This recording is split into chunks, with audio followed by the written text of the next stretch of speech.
او کما قال علیہ الصلوۃ والتسلیم۔ میرے نہایت محترم بزرگوں، عزیزوں اور نوجوان ساتھیوں،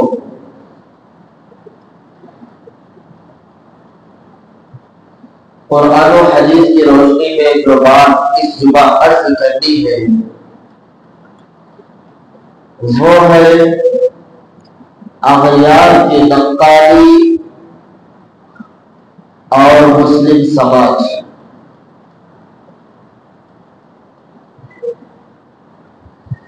دیکھیے، اللہ تبارک و تعالی نے مسلمانوں کو جو دین اسلام دیا ہے وہ دین اسلام اپنی جگہ ایک حیثیت رکھتا ہے،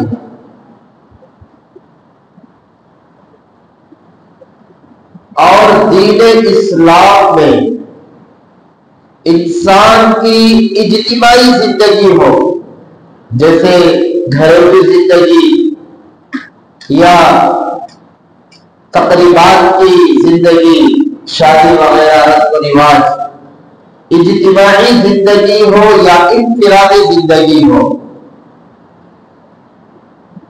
ہر پہلو میں اسلام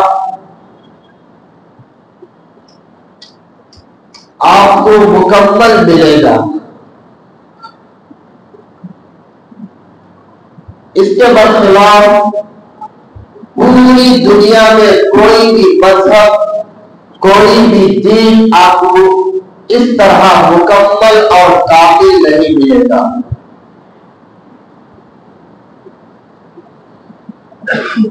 اگر چھوٹی سی بات اٹھا لیجیے تو چپل پہننے سے لے کر بیت الخلا میں جانے سے لے کر بڑے بڑے مسائل، پورے کے پورے مسائل اسلام میں آپ کو ملیں گے۔ اسی طرح قرآن کریم میں اللہ تبارک و تعالیٰ فرما رہے ہیں ان الدین عند اللہ الاسلام، کہ اللہ کے نزدیک اگر کوئی دین معتبر ہے، کوئی مذہب معتبر ہے تو وہ اسلام اور دین کا مذہب معتبر ہے۔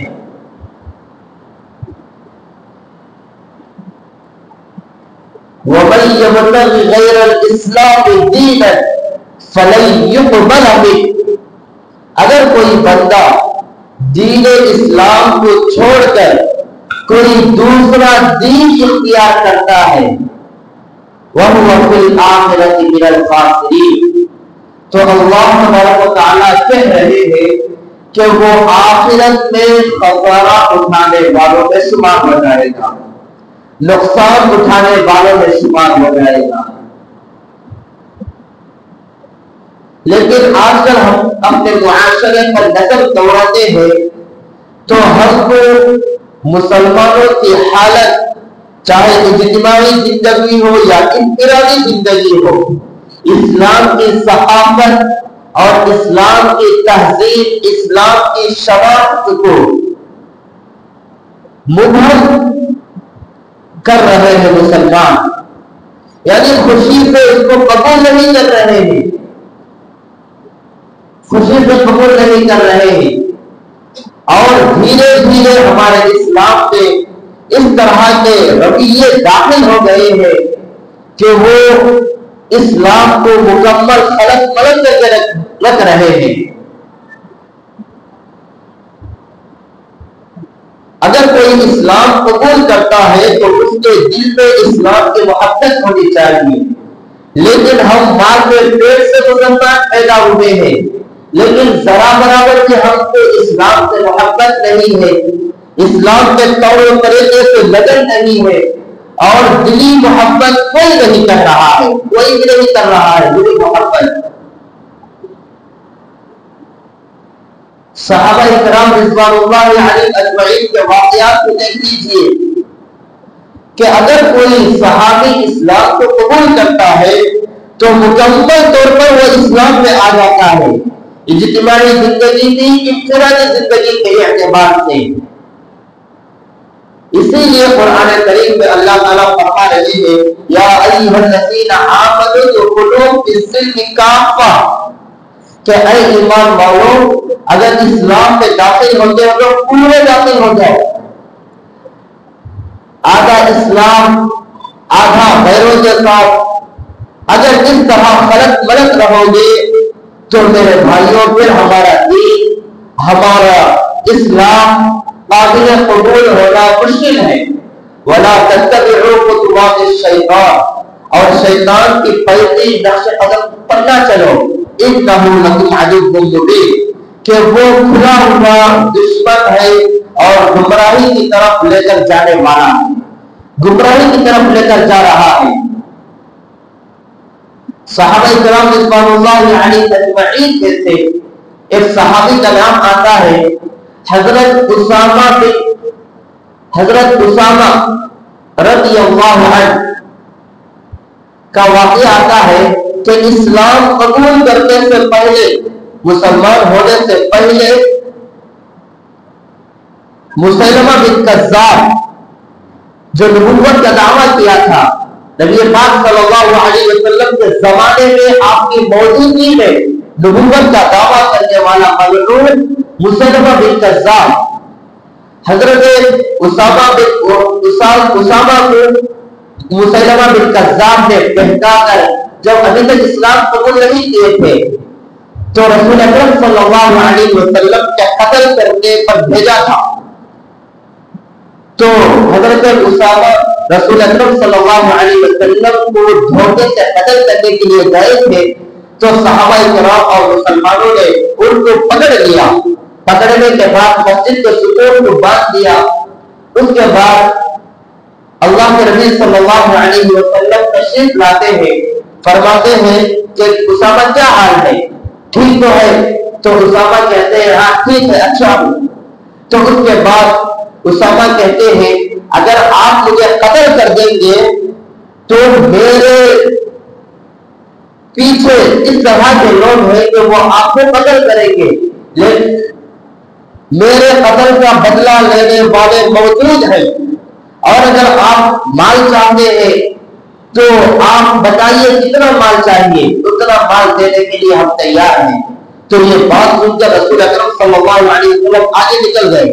پھر دوسرے دن آئے تو وہ اسامہ مسجد کے ستون سے بندھا ہوا تھا. تو رسول اکرم صلی اللہ علیہ وسلم نے فرمایا کہ کیا حال ہے؟ تو وہ وہی جواب دیے کہ اگر آپ مجھے قتل کریں گے تو میرے قتل کا قصاص لینے والے، بدلہ لینے والے موجود ہیں، اور اگر آپ کو مال چاہیے تو مال آپ جتنا کہیں گے اتنا دے کر ہم کو چھوڑ دیجیے. تو رسول اکرم صلی اللہ علیہ وسلم دوسرے دن بھی چلے گئے. پھر تیسرے دن تشریف لائے تو رسول اکرم صلی اللہ علیہ وسلم نے کہا کہ اسامہ کیا حال ہے؟ تو اسامہ نے ٹھیک یہی جواب دیا. اس کے بعد رسول اکرم صلی اللہ علیہ وسلم نے صحابہ سے کہا کہ اس کو چھوڑ دو. تو جیسے ہی اس کو چھوڑتے ہیں، چھوڑنے کے بعد مسجد کے سامنے کھجور کا باغ تھا، کھجور کے باغ لے گئے. جانے کے بعد وہاں پر غسل کیا، پھر مسجد میں تشریف لائے. مسجد میں تشریف لانے کے بعد اشہد ان لا الہ الا اللہ و اشہد ان محمد عبدہ و رسولہ کلمہ پڑھ کر مسلمان ہو گئے. تو میرے بھائیوں صرف اور صرف اسامہ 3 دن مسجد کے کھجور میں بنے ہوئے تھے، اور 3 دن انہوں نے کیا دیکھ لیا کہ 3 دن میں اللہ تعالیٰ نے اسلام کی توفیق سے مالا مال کر دیا. تو میرے بھائیوں مفسرین نے لکھا ہے کہ 3 دن میں رسول اکرم صلی اللہ علیہ وسلم کو قرآن پڑھتے ہوئے دیکھا، صحابہ کرام کے حالات کو دیکھا، صحابہ کرام کی صبح و شام کی زندگی کو دیکھا. دیکھنے کے بعد اس کے بعد فوراً رہائی ہونے کے بعد فوراً وصول کیے. اس کے بعد اگر کلمہ طیبہ پڑھ کر مسلمان ہو گئے. اس کے بعد ان کے اندر کیا تبدیلی آئی وہ خود بیان کرتے ہیں کہ رسول اکرم صلی اللہ علیہ وسلم کے سامنے بیٹھ کر کہتے ہیں کہ اے اللہ کے نبی، مجھے اس دھرتی کے اوپر اسلام لانے سے پہلے، اسلام قبول کرنے سے پہلے آپ کے چہرے سے زیادہ مقبول اور آپ کے چہرے کو دیکھنے سے جتنی نفرت مجھے ہوتی تھی بالکل وہ محبت سے بدل گئی ہے. اب پوری دھرتی کے اوپر میری کوئی خواہش ہے تو میں آپ کا چہرہ دیکھتا رہوں, اور اگر مجھے کسی چہرے سے محبت ہے تو آپ کے چہرے سے محبت ہے.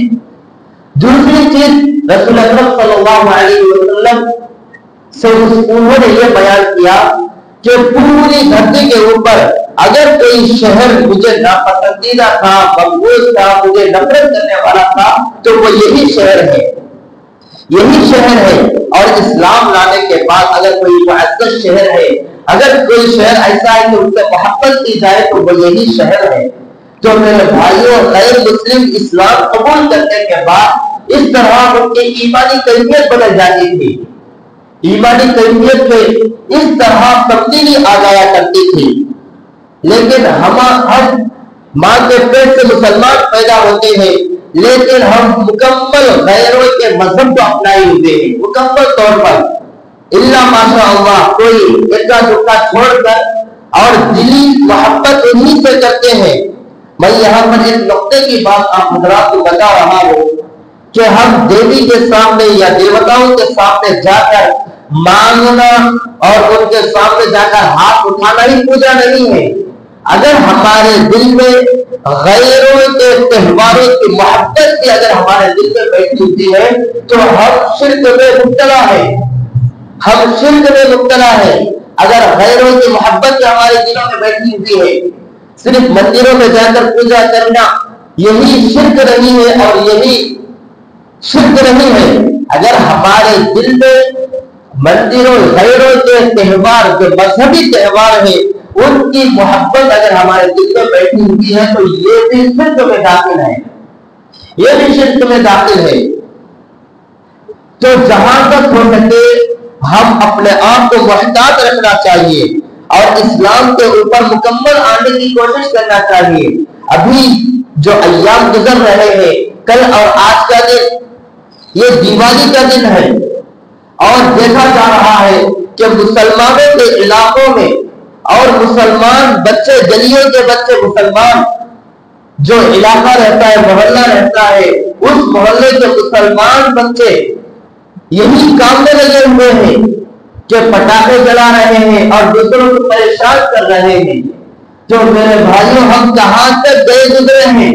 قرآن کریم میں صاحب اللہ تعالیٰ فرما رہا ہے, یا ایھا الذین آمنوا قوا انفسکم واہلیکم نارا وقودھا الناس والحجارہ, کہ اے ایمان والو تم اپنے آپ کو جہنم کی آگ سے بچاؤ اور اپنے اہل و عیال, اپنے اولاد, اپنے ماتحت میں رہنے والے بھی آیا کو بھی جہنم کی آگ سے بچاؤ. لیکن ہم اپنے بچوں کی محبت میں اس قدر اندھے ہو چکے ہیں کہ پیسہ نکال کر دے رہے پٹاخے بولنے کے لیے, اور انتہا تو یہاں تک ہو گئی ہے کہ باپ خود جا کر دکان میں بازار میں جا کر پٹاخے لا کر دے رہا ہے تاکہ بچے کی محبت رہتی ہے. کتنی محبت ہے بچوں کی, جو محبت ماں باپ کے دلوں میں رہتی ہے یہ کتنی محبت ہوتی ہے. لیکن اس قدر بھی محبت میں مبتلا نہیں ہونا چاہیے کہ وہ بچے آپ کو جہنم میں لے کر نہ چلے جائے. اسی لیے قرآن کریم میں اللہ تعالیٰ فرما رہا ہے, انما اموالکم واولادکم فتنہ, کہ تمہارا مال بھی فتنہ ہے, تمہاری اولاد بھی تمہارے لیے فتنہ ہے. لیکن دوسرے مقامات پر کہہ رہا ہے اولاد بھی بہت بڑی نعمت ہے, مال بھی بہت بڑی نعمت ہے, مال کو خوب کماؤ, اگر صاحب استطاعت ہے تو زکات نکالو. تو میرے بھائیوں فرق کو سمجھنا چاہیے.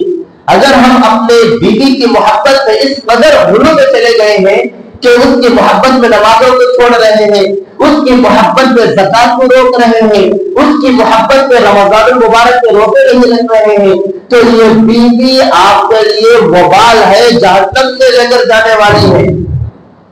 اور اگر آپ کے دل میں بچوں کی محبت اس قدر زیادہ ہے کہ غیروں کے تہواروں کے موقع پر بچوں کو بھیج رہے ہیں اور ان بچوں کو پٹاخے لے کر دے رہے ہیں, تو میرے بھائیوں یہ بھی بچے آپ کے لیے فتنہ ہے. اس قدر کی محبت نہیں کرنی چاہیے. محبت کے حدود ہے, درجات ہے, اس میں رہ کر محبت کرنی چاہیے, اس میں رہ کر محبت کرنی چاہیے. اگر دیوالی کی حقیقت کو اٹھا کر دیکھ لیا جائے تو غیر مسلموں کی مذہبی کتابوں میں یہ لکھا ہوا ہے کہ شری رام کا جو باپ تھا وہ باپ شری رام سے وعدہ کیا تھا کہ اپنی بیوی سیتا کو لے کر اور اپنے چھوٹے بھائی لکشمن کو لے کر 14 سال جنگلوں میں گزارنا ہے، یہ وعدہ کیا تھا۔ تو شری رام اپنے باپ کے وعدے کو پورا کرتے ہوئے اپنی بیوی سیتا اور اپنے چھوٹے بھائی لکشمن کو لے کر 14 سال جنگل میں چلا گیا تھا۔ اس کے بعد وہ رام واپس ہوا، ایودھیا میں واپس ہوا۔ واپس ہونے کے بعد وہاں کے لوگ خوشی کے مارے پٹاخے جلائے، آگ جلائے۔ اس طرح یہ دیوالی شروع ہوئی ہے۔ دیوالی شروع ہوئی ہے، اس کی بنیادی کفر ہے، اس کی بنیادی شرک سے بھری ہوئی ہے۔ جو میرے بھائی اس طرح کے موقعوں کے اوپر اپنے بچوں کو کنٹرول کر کے گھر میں رکھنا چاہیے، اور دیوالی کے موقعوں پر جو پٹاخے آپ بچوں کی خواہش کو مکمل کرنے کے لیے پیسے دے رہے ہیں یہ بھی مکمل حرام ہے۔ اور بچے اگر مسلمان کے دکانوں پر جا کر خرید رہے ہیں تو یہ خریدنا بھی حرام ہے، اور مسلمان جو تاجر ہے جو دکان کھولے ہوئے بیٹھے ہوئے ہیں یہ پٹاخوں کو بیچنا، بازاروں سے لا کر گلیوں میں مہیا کرنا آتا نہیں کہ گلی میں نہیں مل رہے ہیں تو بازار میں جانا بہت تھوڑا مشکل ہو جاتا ہے۔ اس لیے جو دکان میں جو گلیوں میں دکان لگائے ہوئے بیٹھے ہوئے ہیں وہ بازار سے لا کر گلیوں میں فروخت کر رہے ہیں، یہ چھوٹے بچوں کے لیے آسانی ہو گئی ہے۔ تو میرے بھائیوں، ولا تعاونوا علی الاثم تعاونوا علی البر، نیکیوں میں تعاون کرنا چاہیے، لیکن یہاں پر گناہوں میں تعاون ہو رہا ہے، گناہوں میں تعاون ہو رہا ہے۔ اور اسی طرح سے دیوالی کے موقع پر کیا کیا جاتا ہے، کیک کو کٹ ہو جاتا ہے۔ اکثر ظاہر سی بات یہ ہے کہ کیک کسی کی برتھ ڈے کے دن کاٹا ہے یا کسی کی یوم پیدائش کے دن کاٹا جاتا ہے، لیکن غیروں کی مذہبی کتابوں میں یہ بات لکھی ہوئی ہے کہ دیوالی کے پہلے دن خوشحالی اور مالداری دیوی پیدا ہوتی ہے۔ مالداری اور خوشحالی یہ مکمل یہ دیوی کا نام ہے، یہ دیوی دیوالی کے پہلے دن پیدا ہوئی ہے۔ تو میرے بھائیوں، دیوالی کی حقیقت مکمل شرک ہے اور بت پرستی کے اوپر مبنی ہے، اس لیے اپنے آپ کو بھی بچا کر رکھنا چاہیے اور اپنے چھوٹے بچوں کو بھی بچا کر رکھنا چاہیے، چھوٹے بچوں کو بچا کر رکھنا چاہیے۔ میں کل رات یہاں اس گلی سے گزر رہا تھا، نماز کے لیے آ رہا تھا، تو بالکل معصوم چھوٹی سی بچی یہ کہہ رہی ہے کہ حضرت یہ بچہ پٹاخے جلا رہا ہے، کافر ہے یہ بچہ پٹاخے، چھوٹی معصوم بچی، ابھی اس کے جسم کے اوپر کپڑے بھی نہیں تھے، صرف پہنی ہوئی تھی، لیکن وہ چھوٹی معصوم بچی کے دماغ میں یہ بیٹھا ہوا ہے کہ یہ پٹاخے جلا، اس کے بھائی کے بارے میں شکایت کر رہی ہے کہ یہ پٹاخے جلا رہا ہے اور یہ کافروں والا کام کر رہا ہے، یہ کافر ہے۔ تو میرے بھائی، چھوٹے بچوں کے دلوں میں اور چھوٹے بچوں کے ذہنوں میں ہم جو بٹھائیں گے وہ بیٹھ جائے گا۔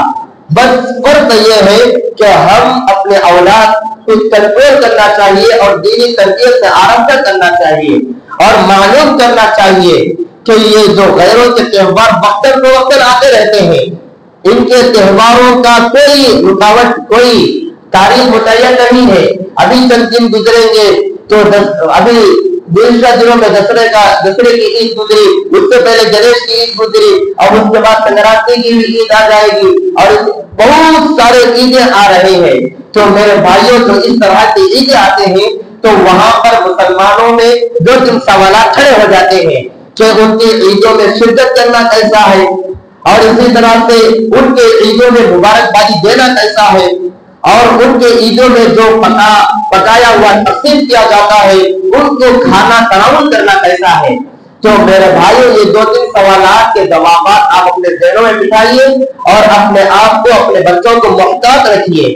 پہلا سوال یہ ہے کہ غیروں کی عیدوں میں، تہواروں میں شرکت کرنا، اس میں جانا، اکثر ہمارے ایسے مسلمان ایسے بھی ہے کہ مندروں کے پاس جا کر ناریل توڑ رہے ہیں۔ تو میرے بھائی، ان کا ایمان کہاں بچا ہوا ہے؟ ان کا ایمان کہاں بچا ہوا ہے؟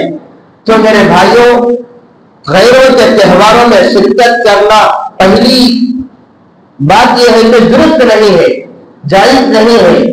اگر کوئی ایسا محلہ ہے کہ وہاں پر صرف غیر ہی غیر رہتے ہیں، وہاں پر ایک کا دو کا مسلمان رہتا ہے، اگر وہ ان کی شرکت میں، اگر ان کے تہوار میں شرکت نہیں کرے گا تو اس کا جانی نقصان ہو سکتا ہے یا مالی نقصان ہو سکتا ہے۔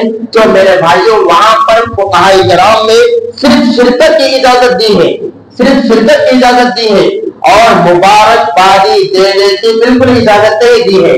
اگر وہ کوئی مبارکبادی دیتا ہے، ہیپی دیوالی، اس طرح کے جو مبارکبادی کا الفاظ ہے ان کے یہاں اگر یہ دیتا ہے تو میرے بھائی حکمت کے راستے سے اور دانشوری کے طریقے سے کوئی بات کہہ کر ٹال دیا جائے، اور اگر ہمارے دل میں تھوڑی بہت سی ان کے تہوار، مذہبی تہوار کی اگر کوئی محبت بیٹھی ہوئی ہے تو میرے بھائیوں ہم کفر میں مبتلا ہونے کا ابھی اندیشہ ہے۔ رسول اکرم صلی اللہ علیہ وسلم نے فرمایا، من تشبہ بقوم فہو منہم، اگر کوئی آدمی کسی قوم کی مشابہت اختیار کرتا ہے وہ کل قیامت کے دن اسی کے ساتھ اٹھے گا، کل قیامت کے دن اسی کے ساتھ حشر ہوگا اس کا۔ اگر کوئی بندہ علماء سے محبت کرتا ہے، اگر کوئی بندہ انبیاء سے محبت کرتا ہے، اگر کوئی بندہ اولیاء اللہ سے محبت کرتا ہے، ان کے جیسا چہرہ بنایا ہوا ہے، ان کے جیسا لباس اختیار کیا ہوا ہے اور ان کے جیسا نبیوں والی زندگی گزار رہا ہے، تو میرے بھائیوں کل قیامت کے دن ہمارا حشر بھی انہی کے ساتھ ہوگا۔ اور اگر ہم نام کے مسلمان ہیں، ہمارا مکمل لباس انگریزوں والا لباس ہے، ہماری وضاحتیں بھی انگریزوں والی ہے، اور ہم نام کے بس نام کے مسلمان بنے ہوئے ہیں، تو ہمارے دل میں جو محبت ہے کل قیامت کے لیے اللہ تعالیٰ علیم بذات الصدور ہے۔ ہمارے دل میں جس چیز کی محبت ہے اس چیز کو اللہ تعالیٰ بخوبی جاننے والے ہیں۔ تو میرے بھائیوں، اللہ تعالیٰ کل قیامت کے لیے ہمارا حشر بھی انگریزوں کے ساتھ کرے گا، ہمارا حشر بھی غیروں کے ساتھ کرے گا، ہمارا اٹھنا بھی کل قیامت کے دن غیروں کے ساتھ ہو جائے گا۔ اس لیے اسلام ایک مکمل باضابطہ دستور حیات ہے۔ اسلام میں کوئی چیز آپ ایسا نہیں ملے گی کہ اس چیز کا اسلام نے طریقہ نہیں بتایا ہو، ہر چیز کا طریقہ بتایا ہے، ہر چیز کا طریقہ بتایا ہے۔ پہلی بات یہ ہے کہ غیروں کے تہواروں میں شرکت کرنا درست نہیں ہے۔ دوسری بات یہ ہے کہ غیروں کے تہواروں